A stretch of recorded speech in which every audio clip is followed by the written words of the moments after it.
இருக்கின்றது, அருகாமையோர் சர்ச்சும் இருக்கின்றது, இறைவனை வழங்காதவர்களும் இருக்கின்றார்கள். இங்கே இணை வைக்கக்கூடியவர்கள் இருக்கின்றார்கள், முஸ்லிம்கள் இருக்கின்றார்கள், இந்துக்கள் இருக்கின்றார்கள், கிறிஸ்தவர்கள் இருக்கின்றார்கள், அத்தனை மதங்களில் பின்பற்றக்கூடியவர்கள் இருக்கின்றார்கள். அதுதான் நம்முடைய நாட்டினுடைய அழகு, நம்ம நாட்டினுடைய பெருமை. யூனிட்டி இன் டைவர்சிட்டி என்று சொன்னார்கள். வேற்றுமையில் ஒற்றுமை காண்பது என்பது நம்மளுடைய நாட்டினுடைய பிரைட், பெருமை. இந்த நாட்டில் இருக்கக்கூடிய மதங்களுடைய எண்ணிக்கை, பேசக்கூடிய மொழிகளுடைய எண்ணிக்கை, இங்கே பின்பற்றக்கூடிய ஜாதிகளுடைய எண்ணிக்கை, நம்முடைய பண்பாடுகள், நம்முடைய கலாச்சாரங்கள், நம்முடைய உடைமுறைகள், நம்முடைய உணவு முறைகள் என்பது வெவ்வேறாக இருந்தாலும் கூட நாம் அனைவரும் ஒன்றே குலம், ஒருவனே தேவன், ஒரு தாய் பிள்ளைகளாக வாழ்ந்து கொண்டு வருகின்றோம். நாங்கள் இங்கே உங்களிடம் தனுஷ் குமார் அவர்களுக்கு வாக்குகளை கேட்கும் பொழுது அவர் தனி மனிதருக்காக வாக்குகளை கேட்கவில்லை. தாய் சபை, இந்திய யூனியன் முஸ்லிம் லீக் இடம்பெற்றக்கூடிய இந்த மதசார்பற்ற என்ற வார்த்தையை சொன்னார்கள் தெரியுமா? அந்த வார்த்தையுடைய அர்த்தம் என்ன? நாங்கள் அதை நம்புகின்றோம், நாங்கள் அதற்கு மரியாதை செலுத்துகின்றோம், நாங்கள் அதை பின்பற்றுகின்றோம், நாங்கள் அதை காப்பாற்றப்பட வேண்டும் என்று பாடுபடுகின்றோம். அதே இடத்தில் இன்னொரு கூட்டணி வந்து உங்களிடம் வாக்குகளை சேகரித்துக் கொண்டிருக்கின்றது. அந்த கூட்டணியுடைய பின்னணி என்ன? அந்த கூட்டணியுடைய கொள்கை என்ன? பாரதிய ஜனதாவுடைய ஆட்சி மறுபடியும் வேண்டும், மீண்டும் மோடி, வேண்டும் மோடி என்று கோஷம் வைக்கின்றார்கள். அதற்கு நான் பதில் சொல்வதற்கு முன்னால் 40 நாட்களில் 4 முறை வந்துவிட்டு சென்றார் பாரதத்துடைய பிரதமர் அவர்கள். அந்த 4 முறையும் தமிழகத்திலிருந்து ஒட்டுமொத்தமாக ஒரு குரல் ஒலித்தது. அது இந்திய அளவில் மட்டுமல்ல, உலக அளவில் ட்ரெண்டிங், ட்விட்டருடைய ட்ரெண்டிங்ல நம்பர் 1 வந்துச்சு. என்ன தெரியுமா? Go back Modi, never come again Modi, வேண்டாம் மோடி, திரும்பி வராதே மோடி என்கிற கோஷத்தை இந்த தமிழ்நாட்டில் இருக்கக்கூடிய முஸ்லிம்கள் அல்ல, கிறிஸ்தவர்கள் அல்ல, தலித்துகள் அல்ல, அத்தனை மக்களும் ஒரே குரலில் ஒலித்தார்கள். Go back Modi, never come again Modi. என்ன காரணம்? எதற்காக அந்த ட்வீட் செய்யப்பட்டது? உலக அளவில் அந்த ட்விட்டர் ஏன் பிரபலமானது என்று நாம் சற்று பின்னோக்கி பார்க்க கடமைப்பட்டிருக்கிறோம். நீங்க எல்லாம் இங்கே வாக்காளர் பெருமக்கள் நின்று கொண்டிருக்கிறீங்க. ஆங்காங்கே வீடுகளில் உட்கார்ந்து கொண்டு நம்முடைய தாய்மார்கள், சகோதரிகள் இந்த பேச்சுக்களை கேட்டுக் கொண்டிருக்கின்றார்களோ இல்லையோ, இந்த செய்திகளை கொண்டு அவர்களிடம் இதை சேர்த்து விடுங்கள். இன்னைக்கு இந்தியாவுடைய மிகப்பெரிய ஒரு தலைகுனிவு. கடந்த 5 ஆண்டுகளினுடைய சரித்திரத்தை சற்று நீங்கள் புரட்டி பார்க்க கடமைப்பட்டிருக்கிறீங்க. அண்ணன் நெல்லை மஜித் அவர்கள் சொன்னார்கள், ராகுல் காந்தி அவர்களை பற்றி சொன்னார்கள். அந்த ராகுல் காந்தியை நம்முடைய கூட்டையினுடைய தலைமை தாங்க கொண்டு திராவிட முன்னேற்ற கழகத்துடைய தலைவர் அவர்கள் சொன்னார்கள், சென்னையில நாங்கள் எல்லாம் அங்கே இருந்தோம், அவர்கள் தான் முதலில் மொழிபெயர்த்து அவர்கள் தான் முன்மொழிந்தார்கள். இந்திய நாட்டுடைய பிரதமராக வருவதற்கு நாங்கள் ராகுல் காந்திக்கு உறுதுணையாக இருப்போம், அதுக்கு ஒட்டுமொத்தமாக எங்களுடைய ஆதரவையும் எங்களுடைய உழைப்பையும் நாங்கள் வழங்குவோம் என்று மறுபடியும் அவர்கள் சொல்லிக் கொண்டுதான் வருகின்றார்கள். அவர்களுடைய பின்னணியை நீங்கள் இங்கே கேட்டிருக்கிறீங்க. அவர் எந்த குடும்பத்தை சார்ந்தவர், அவருடைய பின்னணி என்ன, அவருடைய பாட்டன் யாரு, அவருடைய பூட்டன் யாரு, அவருடைய முப்பாட்டனர்கள் யாருன்னு பட்டியலை நீங்க கேட்டிருக்கிறீங்க. இன்னொரு பக்கம் ஒருத்தர் சொல்றாரு, மறுபடியும் எனக்கு வாக்கு கொடுங்க, நான் தானே உங்களுடைய பிரதமராக வர ஆசைப்படுகின்றேன் என்று. கொஞ்சம் பின்னோக்கி பாருங்க, அவருடைய பின்னணி என்ன, அவருடைய தந்தையார் யார், அவருடைய பாட்டன் யார், அவருடைய பூட்டன் யார், அவருடைய முப்பாட்டனார் யார். சரி, அதுக்குள்ள கூட போக வேண்டாம். நம்முடைய இங்கே பச்சை கொடியை பிடித்துக் கொண்டு நம்முடைய தாய் சபையுடைய சகோதரர்கள் நின்று கொண்டிருக்கிறார்கள். அந்த பச்சை கொடி என்பது வரவேற்றது. இங்கே அருகாமையில் இருக்கக்கூடிய கேரள மாநிலத்தில் வயநாட்டில் நம்முடைய ராகுல் காந்தி அவர்கள் தன்னுடைய வேட்புமனுவை தாக்கல் செய்ய வரும் பொழுது தாய் சபையினுடைய அகில இந்திய பொதுச் செயலாளர் குஞ்சாலி குட்டி அவர்களும் நம்முடைய ஈடி பஷீர் சாஹிப் அவர்களும் இரு பக்கம் நின்று கொண்டு அவர்களை அழைத்து கொண்டு செல்லும் பொழுது வழி நெடுக காங்கிரஸ் பேரியக்கத்தினுடைய கொடியும் நம்முடைய தாய் சபை இந்திய யூனியன் முஸ்லிம் லீகுடைய கொடியும் வழி நெடுக்க அங்கே அவர்களை வரவேற்ற எல்லாரும் பிடித்துக் கொண்டிருந்தார்கள். அந்த கொடியை பார்த்துவிட்டு உத்தரப்பிரதேசத்தினுடைய மாநிலத்தினுடைய முதல்வராக இருக்கக்கூடிய யோகி ஆதித்யநாத் அவர்கள் சொல்றாங்க, ராகுல் was welcome to Pakistan block. கூறுகட்ட மனிதர்களே, ஒரு நாட்டினுடைய கொடி என்ன, ஒரு கட்சியினுடைய கொடி என்ன என்று கூட வித்தியாசத்தை அறியாதவர்கள் தான் இன்னைக்கு நாட்டை ஆண்டு கொண்டிருக்கிறாங்க. அவர் என்ன சொல்றாரு, பாகிஸ்தானுடைய கொடியெல்லாம் வரவேற்கலாம். நீங்க பார்த்திருப்பீங்க, உண்மையில கூகுள் பண்ணி பாருங்க, பாகிஸ்தானுடைய கொடியினுடைய அடையாளம் என்ன தெரியுமா? அந்த பாகிஸ்தானுடைய கொடி 1947 உருவாக்கப்பட்டது. நம்முடைய தாய் சபை இந்திய முஸ்லிம் லீகுடைய கொடியினுடைய பெருமிதம் என்ன தெரியுமா? சரித்திரம் என்ன தெரியுமா? இந்திய நாட்டில் இருக்கக்கூடிய அத்தனை கொடிகளுக்கும் தாய் கொடியாக இருப்பது என்பது நம்முடைய இந்திய யூனியன் முஸ்லிம் லீகுடைய பச்சையம் பிறை பொறுத்த அந்த பிறை கொடிதான். 1906 உருவாக்கப்பட்டது. இந்திய நாடு பிரிவினை அடைந்த பொழுது இந்த நாட்டில் நாம் வாழ்வோம், இந்த நாட்டில் நாம் பிறந்தோம், இந்த நாட்டிலேயே நாங்கள் மடிவோம் என்று கூறி நம்முடைய காயிதே மில்லத் ரஹ்மத்துல்லாஹி அலைஹி அவர்கள் இந்த கொடியை வைத்துக் கொண்டார்கள். நம்முடைய பெயரையும் இந்திய யூனியன் முஸ்லிம் லீக் என்று பிரகடனம் செய்தார்கள். அந்த கொடிதான் நம்முடைய பச்சிலம் பிறை கொடி. பாகிஸ்தான் தனக்கு என்று தனியாக கொடியை உருவாக்கி கொண்டது. என்ன வித்தியாசம் தெரியுமா? நீங்கள் தெரிந்து கொள்ள வேண்டும் என்று சொல்கின்றேன். நம்முடைய பிறை கொடி இப்படி இருக்கும். பிறை என்பது நம்முடைய அந்த கம்பத்தை நோக்கி இருக்கும் வளர்பிறை. பாகிஸ்தானுடைய பிறை என்பது அது ஆப்போசிட் சைட்ல இருக்கும். அதே போல அவங்களுடைய கொடியினுடைய ஓரத்தில் வெள்ளை நிறம் போடப்பட்டிருக்கும், வெள்ளை பட்டை போடப்பட்டிருக்கும். ஒரு மாநிலத்துடைய முதல்வருக்கு பாகிஸ்தான் கொடி என்னன்னு கூட தெரியாம அவர் ஆண்டு கொண்டிருக்கின்றார்கள் என்றால், அன்புக்குரியவர்களே, நீங்கள் தெரிந்து கொள்ள வேண்டும், மக்கள் மத்தியில எந்த அளவுக்கு விஷமத்தனமான பிரச்சாரம். விஷமத்தனம் மட்டுமல்ல, விஷத்தை விதைக்கின்றார்கள். They are not brainwashing us, they are brain poisoning us. ஏன்னா அவங்களுடைய கொள்கை என்ன தெரியுமா? இங்கே வாழக்கூடிய மக்கள் ஓர் தாய் பிள்ளைகளாக ஒன்றே குலம் ஒருவனே தேவன் என்று கூறிக்கொண்டு வேற்றுமையில் ஒற்றுமை கொண்டு வாழக்கூடாது. சொல்லி காட்டியதை போல இங்கே ஒரு ஜாதி தான் ஆள வேண்டும், ஒரு மொழி தான் பேசப்பட வேண்டும், ஒரு வர்க்கம் தான் மற்றவர்களை அடிமைத்தனமாக வைக்க வேண்டும் என்ற கொள்கையோடு ஒரு ஆட்சி நடந்து கொண்டிருக்கு. சரித்திரத்தில் இல்லாத விதத்தில் ஒரு பெண்ணாக இருந்து ஒரு சகோதரியாக ஒரு மகளாக உங்களிடம் நான் பேசிக் கொண்டிருக்கின்றேன். நான் வேதனைப்படுகின்றேன், வெட்கப்படுகின்றேன். இந்திய நாடு உலக நாடுகள் மத்தியிலே முதலாவது இடத்தில் இருக்கு. எதுல தெரியுமா? கடந்த 5 ஆண்டுகளில் நேஷனல் கிரைம் ரெக்கார்ட் பியூரோனுடைய ரிப்போர்ட், இது நாங்களாக உருவாக்கி தரவில்லை, அரசாங்கத்தின் சார்பாக சொல்லப்பட்டிருக்கூடிய கிரைம் ரிப்போர்ட். அதுல நீங்க ஆதாரபூர்வமாக பார்க்க வேண்டும் என்றால் NCRB போய் கூகுள் பண்ணி பாருங்க. உலக நாடுகளுடைய பட்டியலில் முதலிடத்தில் இந்தியா இருக்கின்றது. எது தெரியுமா? பெண்கள் வாழ்வதற்கு அபாயகரமான நாடு என்கிற பட்டியலில் முதலிடத்தில் இந்தியா இருக்கின்றது. 2014 இருந்து 2018 வரைக்கும் 4 வருஷத்துடைய அவங்க ரிசர்ச் சொல்றாங்க, ஸ்டாட்டிஸ்டிக்ஸ் சொல்லுது. ஒரு வருஷத்துக்கு 700 கற்பழிப்புகள் சம்பவங்கள் நடந்து கொண்டிருக்காங்க. அப்பனா ஒரு நாளைக்கு சராசரியாக ஆவரேஜ் 2 ரேப்ஸ் பர் டே. 54% அதிகரிச்சிருக்கு. எதுல?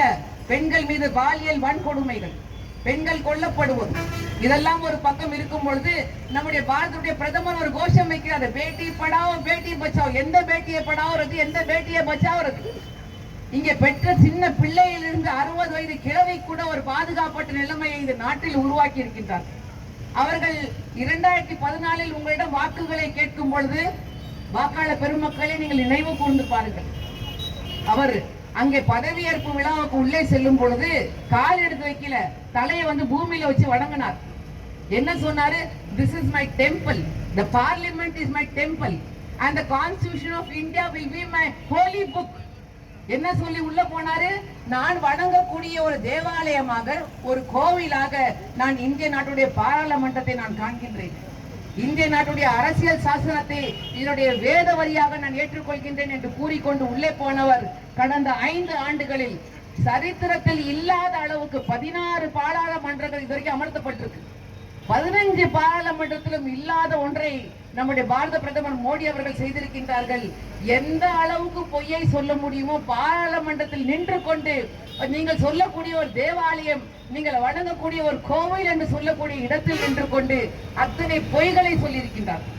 அவர் வேத வாக்கு என்று எடுத்துக்கொண்டிருக்கூடிய கான்ஸ்டிடியூஷன் ஆஃப் இந்தியா இன்னைக்கு எந்த அளவுக்கு மாற்றம் செய்ய முடியுமோ அதில் டேம்பரிங் செய்யப்பட்டு the fundamental right has been altered. நான் இங்கே அதிகமாக நேரம் எடுத்துக்கொள்ள முடிய தேவை, எனக்கு அவகாசம் கொடுக்கப்படவில்லை. ஆனால் முத்தலாக் தடை சட்டத்தை பற்றி ஒன்றை மட்டும் உங்ககிட்ட சின்ன ஒரு குறிப்பு சொல்றேன். Fundamental right to practise, to profess and propagate once own religion. எங்களுடைய அரசியல் சாசனத்தினுடைய அஸ்திவார உரிமை. ஒரு மனிதன் இந்திய நாட்டில் வாழக்கூடிய பிரஜை, அவன் வேண்டிய மதத்தை ஏற்றுக்கொள்ளலாம், பின்பற்றலாம், மற்றவர்களுக்கு எத்தி வைக்கலாம். பர்சனல் லா, நம்ம தனியார் சட்டத்தில் யாரும் கை வைக்க முடியாது என்பது அரசியல் சாசனத்துடைய வாக்குறுதி. 70 ஆண்டுகளில் இல்லாத முறையில் அவர் எந்த அளவுக்கு முடியுமோ நம்முடைய அஸ்திவார அடிப்படை நம்முடைய உரிமையில் கை வைத்திருக்கின்றார். பர்சனல் ரைட்ஸ்ல, நம்முடைய பர்சனல் லால, நம்முடைய ஷரியத்தில் கை வைக்கப்பட்டிருக்கின்றது. இதுவரை முஸ்லிம்களுக்காக நடத்தப்பட்ட ஒரு அவலம் என்று நினைத்து விடாதீர்கள். கண்ணியத்திற்குரியவர்களே, சகோதர சமுதாயத்தை சார்ந்தவர்கள் எல்லோரும் இருக்கின்றீர்கள். நம்முடைய திருமுறையில் அழகான ஒரு வசனம் இருக்கு, லக்கும் தீனுக்கும் ஒலிய தீன். நாங்கள் யாருக்கும் எதிரியானவர்கள் கிடையாது. அவர்கள் இந்துக்களாக, கிறிஸ்தவர்களாக, சீக்கியர்களாக, புத்தர்களாக அவர்கள் வாழ்ந்து கொள்ளலாம். அவர்கள் மார்க்கம் அவர்களுக்கு, எங்களுடைய மார்க்கம் எங்களுக்கு. இது எங்களுடைய திருமறையில் எங்களுக்கு சொல்லி காட்டப்பட்டிருக்கு. நாங்கள் உங்களை மதிக்கின்றோம். அதே வேளையில் எங்களுடைய மார்க்கத்தில் கை வைப்பது என்பது, எங்களுடைய உயிரிலும் மேலான ஷரியத்தில் கை வைப்பது என்பது ஒரு கடுகு அளவு கூட நாங்கள் ஏற்றுக்கொள்ள முடியாது. அதனுடைய ஒரு சாபக்கேடாக தான் இன்றைக்கு அங்கே தலை குனிந்து உள்ளே சென்றவர் பொய் மூட்டைகளை கவிழ்த்து விட்டு வேதவசனமாக ஏற்றுக்கொண்டக்கூடிய அரசியல் சாசனத்தில் கை வைத்த காரணத்தினால் இன்னைக்கு திரும்பி வந்து பிச்சை கேட்டுக் கொண்டிருக்கின்றார். ஒரு பாரதத்துடைய பிரதமர் அவர்கள் பிச்சை கேட்டுக் கொண்டிருக்கிறாங்க. மறுபடியும் எனக்கு நீங்க வந்து வாக்கு கொடுங்க, மறுபடியும் எனக்கு சான்ஸ் கொடுங்க, நான் வந்து செய்யாததையெல்லாம் நிறைவேற்ற ஆசைப்படுகின்றேன். எதை செய்யாததெல்லாம் நிறைவேற்ற ஆசைப்படுகின்றார்கள்? இந்துஸ்தான் என்கிற பெயர் இன்னைக்கு உலக மத்தியில எப்படி பார்க்கப்படுகின்றது தெரியுமா? Oh, Hindustan, it has become a lynchistan now. Mob lynching, கூட்டமாக கும்பலாக காவி கயவர்கள், பாசிச கொள்கையுடையவர்கள், மதவெறி பிடித்தவர்கள், அப்பாவிகள் எத்தனை பேரை கொண்டு குவித்திருக்கிறாங்க. மாட்டு பசுவதை தடை சட்டத்துடைய ஒரு பெயரை வைத்துக் கொண்டு மாட்டு இறைச்சி வைத்திருந்தான் என்ற ஒரே காரணத்தை, சந்தேகத்தின் பேரில் அக்லாஹு ரஹ்மான் நடு வீதியில் கொண்டு வந்து இழுத்து வரப்பட்டு கொல்லப்பட்டான். என்ன, ஃப்ரிட்ஜில் வந்து மாட்டு இறைச்சி இருந்தது என்ற ஒரு சந்தேகத்தின் பேரில். அதுக்கு பிறகு என்ன சொல்றது, என்ன, இல்ல அது மாட்டு இறைச்சி கிடையாது, அது ஆட்டு இறைச்சி. போன உயிர் போயிடுச்சா? இங்க தலித் சமுதாயத்தை சார்ந்த மக்கள் இருக்கிறீங்க. குஜராத்தில் என்ன நடந்தது? செத்த மாட்டினுடைய தோலை உரித்தார்கள் என்பதற்காக 4 தலித் சகோதரர்கள் நடுத்தெருவில் அவர்கள் அம்மனமாக்கப்பட்டு, நிர்வாணமாக்கப்பட்டு, அவர்கள் அடித்து உயிருக்காக என்று மன்றாடிய பொழுதும் குப்பையை போல தூக்கி போடப்பட்டார்கள். அதற்கு நியாயம் கிடைக்குதா நமக்கு? ஒரு சின்ன பச்சை பூ, பெண்ணின் கூட சொல்ல முடியாது, அந்த பச்சை பூவுக்காக என்று காஷ்மீரை துணிந்த அழகு பூ ஆசிஃபா என்று சொல்லும் பொழுதே என்னுடைய குலை நடங்குகின்றது. யார் கண்ணீர் விடவில்லை? ஒரு மனிதனாக இருக்கக்கூடிய எவனும் கண்ணீர் விடாமல் இல்லை. இந்த ஆசிஃபாவுடைய அந்த படத்தை பார்த்து விட்ட பிறகு நீங்கள் கோவிலுடைய கருவூலத்தில் வைத்து அந்த பாவிகள், மிருகங்கள் என்று கூட சொல்ல முடியாது, பிசாசுகள், அந்த அநியாயத்தை, அக்கிரமத்தை 8 வயது பிள்ளை பச்சை பூவின் மீது 8 கயவர்கள், அந்த கோவிலுடைய பூஜாரி முதற்கொண்டு அந்த அக்கிரமத்தை செய்தானே. மன் கி பாத் என்று எல்லாத்துக்கும் நீங்க வந்து பேசுனீங்களே, நீங்க ட்வீட் விட்டீங்க. நம்முடைய தமிழகத்தை சார்ந்த ஒரு நடிகை, அந்த நடிகை தான் அவரை வந்து சார்ந்தது சினிமா துறை. ஏதோ சந்தேகமான விதத்தில் அவர் துபாயில் மாண்டு போனார் ஸ்ரீதேவி அவர்கள். அந்த ஸ்ரீதேவி இறந்தார்கள் என்று உடனே இவர்கள் அனுதாபம் தெரிவித்தாரே. அந்த பச்சை பூ 8 வயது பூவை கசக்கி கொன்று போட்டார்களே, அதற்காக என்று ஒரு சின்ன ஒரு மெசேஜ் கூட கொடுக்கிறதுக்கு மனதில் 56 இன்ச் என்னுடைய நெஞ்சம் என்று சொல்லக்கூடியவருடைய நெஞ்சுக்குள்ள இதயம் இல்லையா? கொஞ்சம் நீங்க யோசிச்சு பாருங்க. இங்கே நான் ஒரு பாத்திமா முசஃபராகவோ ஒரு முஸ்லிமாகவோ பேசவில்லை, இந்திய நாட்டுடைய பிரஜையாக பேசுகின்றேன். உணர்வு பூர்வமாக நீங்க யோசிச்சு பாருங்க. 5 ஆண்டுல சகோதர சகோதரிகளாக, மாமான் மச்சான்களாக, அக்கா தங்கைகளாக வாழ்ந்து கொண்டு கூடிய நம் மத்தியில, நீ ஹிந்து, நீ கிறிஸ்தவன், நீ முஸ்லிம், நீ தலித், நீ அவனோடு சேர்ந்து இருக்க கூடாது, நீ மேல் ஜாதி, நீ கீழ் ஜாதி, நீ தொழத்தகாதவன், நீ தீங்கத்தகாதவன் என்று நம் மத்தியிலே பிரிவினை போடக்கூடியவர்கள் யார்? இந்த பிரிவினை அவர்கள் செய்து கொண்டே போனார்கள் என்றால், அன்புக்குரியவர்களே, நம்முடைய நாடு இருக்குமா இல்லையா என்ற ஒரு கேள்விக்குறி நம்மை பார்த்து கேட்டுக்கொண்டிருக்கு. ஒரு சந்தேகத்துக்கு தள்ளப்பட்டிருக்கிறோம். பல பேர் நம்ம பார்த்து சொல்றாங்க, என்ன உயர் அதிகாரிகள், நேற்றைய தினம் நீங்கள் பத்திரிகையில் பார்த்திருப்பீங்க, 100 பேர் கையெழுத்து போட்டிருக்கிறாங்க. பல துறைகளுடைய வல்லுநர்கள், ஒரு ஜாதியையோ ஒரு மதத்தை சார்ந்தவர்கள் 100 பேர் கையெழுத்து போட்டிருக்கிறாங்க. தயவு செய்து மறுபடியும் மோடிக்கு நீங்கள் வாக்களிக்காதீர்கள் என்று கையெழுத்து போட்டு கொடுக்கிறாங்க, பிரகடனப்படுத்துறாங்க. Retired IAS officers, retired supreme court judge அண்ணன் அவர்கள் சொன்னார்கள், பல துறைகள் இன்றைக்கு காவி மயமாக்கப்பட்டிருக்கின்றன, மோடி மயமாக்கப்பட்டிருக்கு. அவருடைய மெம்பர் ஆஃப் பார்லிமெண்ட் சத்ருவன் சின்ஹா சொல்றாரு, you know BJP is what? It is one man show and two man army. One man show of Modi and two man army of Modi and Amit Shah என்று சொல்றார். யாரு? அவங்களுடைய உறுப்பினர், முன்னாள் உறுப்பினர், அவங்களுடைய முன்னாள் தலைவர்கள், சீனியர்ஸ், தலைமையில் இருந்தவர்கள் இவரை யார் என்று அடையாளம் காட்டியவர்கள். அந்த அடையாளம் காட்டிய லால் கிருஷ்ணன் அத்வானி இன்னைக்கு எங்கே இருக்கின்றார்? முரளி மனோகர் ஜோஷி எங்கே இருக்கின்றார்? அவங்களுடைய முன்னாள் சீனியர் தலைவர்கள் எல்லாம் எங்கே இருக்கின்றார்கள்? சற்று எண்ணி பாருங்கள். ஏன் அவர்கள் எல்லாம் கொண்டு வரப்படவில்லை? இன்றைக்கு ஏன் one man show and two man army நடந்து கொண்டிருக்கின்றது என்றால், அன்புக்குரியவர்களே, இதை ஒரு சவாலாக இல்ல, ஒரு மிகப்பெரிய ஒரு எச்சரிக்கையாக நீங்கள் எடுத்துக்கொள்ளுங்கள். இந்த நாட்டில் ஜனநாயகம் இருக்க வேண்டுமா இல்லையா? இந்த நாடு மதசார்பற்ற நாடாக இருக்க வேண்டுமா இல்லையா? உலகத்துடைய பல்வேறு நாடுகளுக்கு ஒரு முன்னோடியாக இருக்கக்கூடிய அரசியல் சாசனம், நம்முடைய இந்திய நாட்டுடைய அரசியல் சாசனம் காப்பாற்றப்பட வேண்டுமா இல்லையா? இந்த நாட்டினுடைய பொருளாதாரம் முன்னணியில் செல்ல வேண்டுமா இல்லையா? அப்படி செல்ல வேண்டும் என்றால், அன்புக்குரியவர்களே, நாங்கள் உங்களிடம் வேண்டி விரும்பி கேட்டுக்கொள்கிறோம். ஒரு கூட்டணியினுடைய வேட்பாளருக்காக, சகோதரர் தனுஷ்குமார் அவர்களுக்காக உதயசூரியன் சின்னத்தில் நீங்கள் வாக்களிங்கள் என்று கேட்கும் பொழுது, ஒரு தனி மனிதனுக்காக நாங்கள் கேட்கவில்லை, இந்த நாட்டை காப்பாற்றுவதற்காக நாங்கள் கேட்கின்றோம். இங்க இளைஞர்கள் பட்டாளம் மிக அதிக அளவில் இருக்கிறீங்க. ஏன்னா இந்திய நாடு என்பது இன்னைக்கு ஒரு இளமையான நாடு. உலக நாடுகளுடைய பட்டியலில் இன்னைக்கு அதிகமாக இளைஞர்கள் வாழக்கூடிய நாடு என்பது இந்திய நாடு. இந்த இளைஞர்களுக்கு 5 ஆண்டுகளுக்கு முன்னால் வாக்குறுதி கொடுக்கப்பட்டது. ஒரு வருஷத்துக்கு 2 கோடி வேலை வாய்ப்புகள் நாங்கள் உருவாக்கி தருவோம். உண்மையில் பார்த்தீர்கள் என்றால், கடந்த 5 ஆண்டுகளில் 1.5 கோடி இளைஞர்களுடைய வேலை வாய்ப்பு அவர்களிடம் பறிக்கப்பட்டிருக்கு. வேலையில் இருந்தவர்கள் வேலை இழந்திருக்கின்றார்கள். ஜிஎஸ்டியினுடைய வரி, இங்கே சிறு தொழிலாளர்கள் பல பேர் இருக்கின்றீர்கள், விவசாயிகள் பல பேர் இருக்கின்றீர்கள். ஜிஎஸ்டியினுடைய வரி இப்ப சொல்றாங்க, நாங்க ஆட்சிக்கு மறுபடியும் வந்தோம்னா ஜிஎஸ்டி வரியை குறைப்போம். அப்ப ஏன் ஜிஎஸ்டி வரியை நீங்க போட்டீங்க? ஏன் போட்டீங்க? போட்டுட்டு எங்களுடைய எல்லா வருமானத்தையும் கசக்கி பிழிஞ்சிங்கள.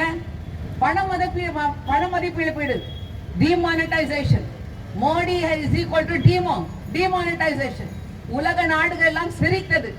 எந்த நாட்டிலும் இல்லாத ஒரு முன்னோடியாக ஒரே இரவில் 500 ரூபாய் நோட்டு, 1000 ரூபாய் நோட்டு, அதை ஏன் அபாலிஷ் பண்ணணும்னு சொல்றதுக்கு பாரத பிரதமர் அவர்கள் மித்ரோ என்று வந்தார் டிவியில.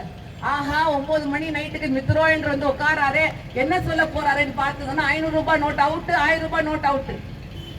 அந்த 500 ரூபாய் நோட், 1000 ரூபாய் நோட் எதுக்கு நாங்க டிமானிட்டைசேஷன் பண்றோம்னா, கள்ள நோட்டுகளை ஒழிப்போம், கருப்பு பணத்தை மீட்போம், தீவிரவாதத்தை ஒழிப்போம். இது 3 ரீசன் கொடுக்கப்பட்டது. இப்ப 3 ரீசனை பத்தி கொஞ்சம் யோசிச்சு பார்ப்போம். கள்ள நோட்டுகள் ஒழிக்கப்பட்டதா?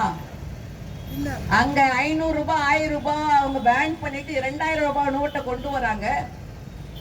சில நாட்களிலேயே சேகர் ரெட்டியுடைய வீட்டுல இருந்து கத்தையா 2000 ரூபாய் நோட்டு எடுக்கப்படுது. இன்னும் கத்தையா இல்ல, கண்டெய்னர் லாரியா எடுக்கப்படுது. அங்க எப்படி வந்தது அவ்வளவு நோட்டுகள்? கருப்பு பணத்தை மீட்போம் அண்ணன் சொன்னாங்க. 15 லட்சம் ரூபாய் உங்களுடைய பேங்க்ல போடுறேன். If I to not succeed in this, இது என்னுடைய வார்த்தைகள் கிடையாது, பாரதத்துடைய பிரதமர் சொல்றாரு, if I to not succeed in this within 6 months you can burn me alive. நான் இதில் வெற்றி அடையாவிட்டால், அவர் சொன்ன வார்த்தைகள், என்ன உயிரோட நீங்க கொள்ளுங்க, யாராவது பண்ணியிருந்தாவது பரவாயில்லை, யாரும் கேட்கறதுக்காக மறந்துடுறோம், நம்மள மறந்துடுறோம். இது என்னுடைய வார்த்தைகள் கிடையாது, நினைவூட்டல். 2-3 வருஷங்களுக்கு முன்னால் சொன்ன வார்த்தைகளோட நினைவூட்டல்.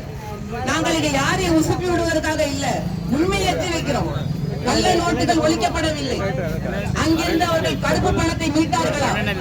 கருப்பு பணத்தை சுருட்டி கொண்டு சென்றவர்கள். நிரவ் மோடி எங்கே இருக்கின்றார்? விஜய மல்லையா எங்கே இருக்கின்றார்? எங்க இருக்கிறார் தெரியுமா? பாருங்க, நீங்க போய் யூடியூப்ல போய் பாருங்க, கூகுள் பண்ணி பாருங்க. லண்டன்ல சொகுசான ஸ்டேடியத்துல உட்கார்ந்து இன்டர்நேஷனல் கிரிக்கெட் மேட்ச் பார்த்துக்கிட்டு இருக்காங்க. இங்க இருக்கக்கூடிய அருண் ஜேட்லி என்ன சொல்றாரு? நான் அவரை சந்திக்கவே இல்லை, நான் அவரை பார்க்கவே இல்லை.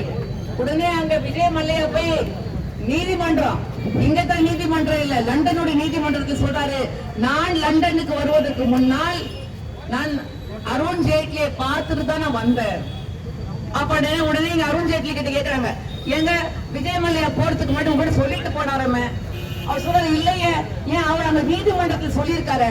ஆமா பார்த்தோம், ஆனா கொஞ்ச நேரத்துக்கு தான் பார்த்துக்கிட்டோம். இன்னும் பாதுகாப்பாக அனுப்பி வச்சிருக்கிறாங்க. கருப்பு பணம் மீட்கப்பட்டதா? இறுதியான 3வது வாக்குறுதி, தீவிரவாதத்தை ஒழிப்போம்.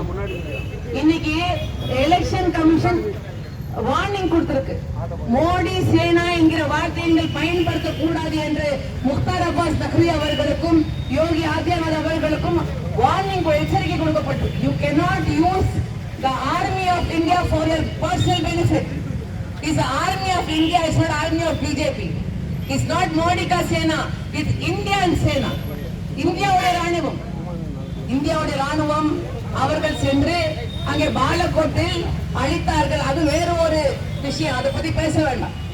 ஆனால் எங்களுடைய ராணுவ சகோதரர்கள், எங்களுக்காக இந்த உயிர் விடக்கூடிய எங்களுடைய சகோதரன், ஒரு பிள்ளையினுடைய தந்தை, ஒரு வீட்டினுடைய ஒரே சம்பாதிக்கக்கூடிய மகன், 40 பேர் புல்வாமாவில் எப்படி கொல்லப்பட்டார்கள்? பல சந்தேகங்களை முன்வைக்கிறார். யாரு? ஃபாரூக் அப்துல்லா அவர்கள் முன்வைக்கிறார். How they were attacked? அத்தனை ராணுவத்தினர்கள் எப்படி போனாங்க? நீங்க டிமானிட்டைசேஷன் பண்ணும்போது சொன்னீங்களே தீவிரவாதத்தை ஒழிப்போம் என்று.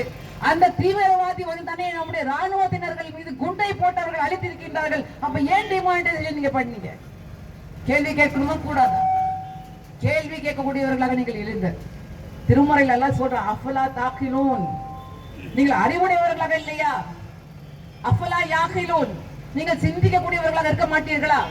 அஃபலா தப்பரூனல் குர்ஆன், குர்ஆனை பற்றி படிக்கும் பொழுது கூட நீங்கள் கேள்வியை கேளுங்க, சிந்திங்க, உங்க அறிவாற்றலை பயன்படுத்துங்கள் என்பது அல்லாஹ் நமக்கு சொல்லிக்கூடிய கட்டளை. ஆக இன்னைக்கு நம்ம ஓட்டு கேட்க வந்திருக்கிறோம்னா உங்ககிட்ட பொய் சொல்லி ஓட்டு கேட்கல, மாய வித்தைகளை காட்டி ஓட்டு கேட்கல, பொய் வாக்குறுதிகளை கொடுத்து ஓட்டு கேட்கல. நியாயத்துக்காகவும் தர்மத்திற்காகவும் மதசார்பற்ற தன்மைக்காகவும் நீங்களும் நாங்களும் சகோதர சகோதரிகளாக வாழ வேண்டும் என்கிற ஒரே குறிக்கோளோடு உங்களிடம் நாங்கள் வாக்குகளை கேட்கின்றோம். நம்முடைய தனுஷ்குமார் அவர்கள் இந்த தொகுதியை சார்ந்தவர், இளைஞர், விவசாயிகளுக்கு மத்தியிலே விவசாயியாக இருக்கக்கூடிய ஒரு விவசாய குடும்பத்தை சார்ந்தவர், முன்னாள் எம்எல்ஏ அவர்களுடைய தனுஷ்கோடியினுடைய மகனாக இருக்கின்றார் நம்முடைய அருமை வேட்பாளர். அவருக்காக என்று நாங்கள் உதயசூரியன் சின்னத்தில் நீங்கள் வாக்களியுங்கள் என்று கேட்கிறோம். நீங்கள் உதயசூரியன் சின்னத்தில் வாக்களிக்கும் பொழுது பெரும் தனுஷ்குமாருக்காக மட்டும் வாக்களிக்க, இந்த நாட்டை பாதுகாக்க நீங்கள் வாக்களிக்கின்றீர்கள், இந்த நாட்டினுடைய இறையாண்மைக்காக நீங்கள் வாக்களிக்கின்றீர்கள், இந்த நாட்டினுடைய அரசியல் சாசனத்தை காப்பதற்காக நீங்கள் வாக்களிக்கின்றீர்கள், இந்த நாட்டினுடைய இருக்கக்கூடிய வேற்றுமையில் ஒற்றுமை பாதுகாப்பதற்காக நீங்கள் வாக்களிக்கின்றீர்கள். எனவேதான் நாங்கள் கேட்கின்றோம், நீங்கள் உதயசூரியன் சின்னத்தில் நீங்கள் வாக்களியுங்கள். ஏன்னா இது நம்முடைய லோக்கல் எலெக்ஷன் கிடையாது, நம்முடைய சட்டசபை எலெக்ஷன் கிடையாது, இது இந்தியாவை ஆளப் போகிறவர்களுக்காக நாங்கள் வாக்களிக்கின்றோம். அதை சிந்திங்க. நம்முடைய ஃபாரின் பாலிசி என்ன, நம்முடைய பைனான்சியல் பாலிசி என்ன, பொருளாதார பாலிசி என்ன வச்சிருக்கிறாங்க, நம்முடைய எஜுகேஷனல் பாலிசி என்ன, நம்முடைய விவசாயிகளுக்காக இவர்கள் என்ன திட்டம் வச்சிருக்கிறாங்க, நம்முடைய இளைஞர்களுக்காக என்ன திட்டம் வச்சிருக்காங்கன்னு நீங்க சிந்திச்சு எலெக்ஷன் மேனிஃபெஸ்டோ ஒப்பிட்டு பாருங்க. சில பேர் 2014 எலெக்ஷன் மேனிஃபெஸ்டோ அப்படியே காப்பி அண்ட் பேஸ்ட் பண்ணி வச்சிருக்கிறாங்க. இங்கே இன்னொரு பக்கம் நம்முடைய கூட்டணி தலைமையில் இருக்கக்கூடிய திராவிட முன்னேற்ற கழகத்துடைய எலெக்ஷன் மேனிஃபெஸ்டோ ஆன்லைன்ல போய் பாருங்க. ஏன்னா இளைஞர்கள் இருக்கிறீங்க, கூகுள்லயே எல்லாம் பார்க்கக்கூடியவர்கள், கூகுள்ல போய் பாருங்க. திராவிட முன்னேற்ற கழகத்துடைய எலெக்ஷன் மேனிஃபெஸ்டோ என்ன, காங்கிரஸ் உடைய எலெக்ஷன் மேனிஃபெஸ்டோ என்ன, நம்முடைய தாய் சபை இந்திய யூனியன் முஸ்லீம் லீக் எந்த கொள்கையை வைத்துக் கொண்டு இன்னைக்கு கூட்டணியில் இருக்கின்றது என்றெல்லாம் நீங்கள் இணையதளத்தில் போய் பார்த்துவிட்டு வருகின்ற ஏப்ரல் 18ஆம் தேதி எத்தனை ஓட்டுகள் உங்களுடைய வீட்டில் இருக்கின்றதோ அத்தனை பேரையும் அழைத்துக் கொண்டு நீங்கள் போங்க. உங்களுடைய மனைவிகளை, உங்களுடைய மனைவி மக்களை, உங்களுடைய சகோதரிகளை, உங்களுடைய மகள்களை, உங்களுடைய தாய்மார்களை அழைத்துக் கொண்டு நீங்க போங்க. போய் செய்ய வேண்டிய முதல் காரியம் ஏப்ரல் 18ஆம் தேதி அன்றைக்கு நம்முடைய தனுஷ்குமார் அவர்களுக்கு உதயசூரியன் சின்னத்தில் நீங்கள் வாக்களித்து விட்டு அல்லாவிடம், உங்களுடைய இறைவனிடம் நீங்கள் வேண்டக்கூடிய கடவுளிடம் கையேந்தி நீங்கள் பிரார்த்தனை செய்யுங்கள். என் இறைவா, என்னுடைய நாட்டை நீ பாதுகாப்பாயாக, எங்களுடைய மக்களை நீ பாதுகாப்பாயாக, சிறந்த ஆட்சியை, நம்முடைய நாட்டை முன்னேற்ற பாதையில் கொண்டு செல்லக்கூடிய ஆட்சியை, நம்முடைய நாட்டில் வாழக்கூடிய அத்தனை சகோதரிகள், பெண்மணிகள், பிள்ளைகள், தாய்மார்களை பாதுகாக்கக்கூடிய ஒரு ஆட்சியை, நம்முடைய விவசாயிகளுக்கு உரிமை மீட்டு தரக்கூடிய ஒரு ஆட்சியை, நம்முடைய இளைஞர்களுக்கு வேலை வாய்ப்பை உண்டாக்கி தரக்கூடிய ஒரு ஆட்சியை, நம் மத்தியிலே சகோதரத்துவத்தை நிலைநாட்டக்கூடிய ஒரு ஆட்சியை இறைவா என்னுடைய நாட்டுக்கு நீ தருவாயாக என்று நீங்கள் எல்லாம் பிரார்த்தனை செய்யுங்கள் என்று கூறிக்கொண்டு, மறந்து விடாதீர்கள், ஏப்ரல் 18ஆம் தேதி நீங்கள் செய்யக்கூடிய முதல் கடமை என்று எண்ணிக்கொண்டு நீங்கள் சென்று உதயசூரியன் சின்னத்தில் வாக்களித்து தனுஷ்குமார் அவர்களுக்கு வெற்றி பெற செய்ய வேண்டும் என்று கூறி விடைபெறுகிறேன். அஸ்ஸலாமு அலைக்கும் வரஹ்மத்துல்லாஹி வபரகாத்துஹு.